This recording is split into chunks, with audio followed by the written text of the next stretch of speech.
Students, today I am going to narrate the subject matter of the poem Sea Fever by John Edward Masefield.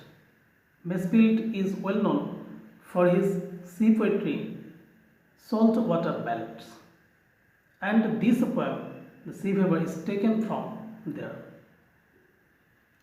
Now, look at the title of the poem first.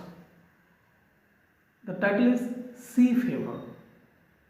But you must remember that here fever is not a disease that we know. Here it is an addiction. It is a longing for sea voyaging.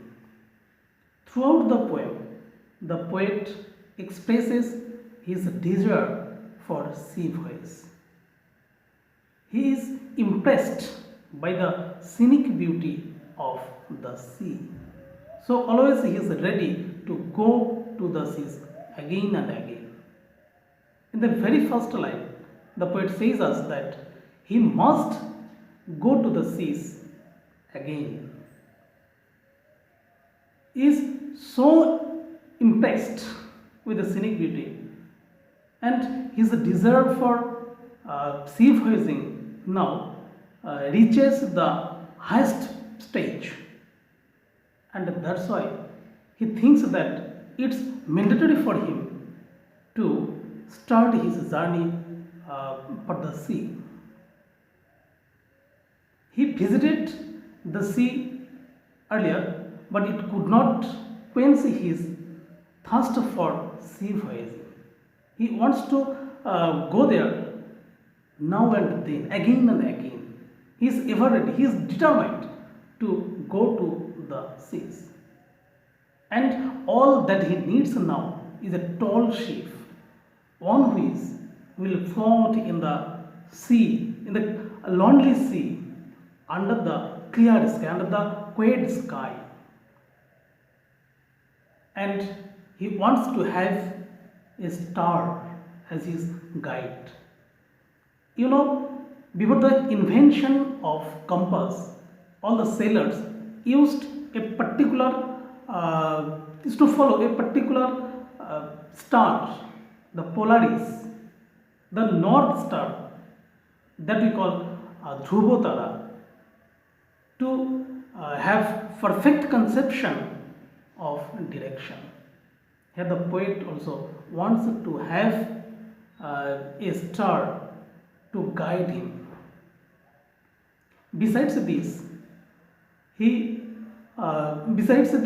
the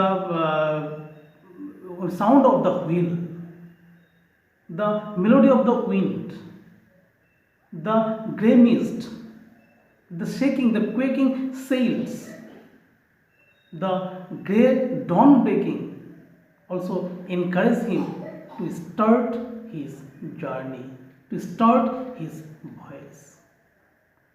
In the second stanza, he says that he must go down to the seas because he has heard the call of the running tide. The call of the running tide is so clear, is so wild that he cannot deny, he cannot refuse it. He must go down to the seas. So he wants to start his journey on a windy day with clouds floating in the sky. He loves to hear the cry of the seagulls. He loves the splash of the foamy water. He loves the cry of the seagulls that I have already told. And he is ever ready to start his sea voyages, just like a gypsy. He wants to lead a life of the gypsy. You know, gypsy is the name of a particular community who have no habitation, no permanent habitation. Here the poet does not want to live in a particular place forever. He always wants to travel just like the gypsies. and at the end of his journey, he wants to hear a, uh, a merry yarn, that is, a happy story from his fellow rover. Rover means mariner. His fellow mariners, fellow sailors.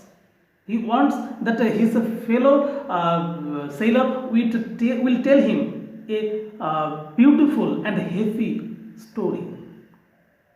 And at last, he wants to have a sound sleep with beautiful dream, with sweet dream.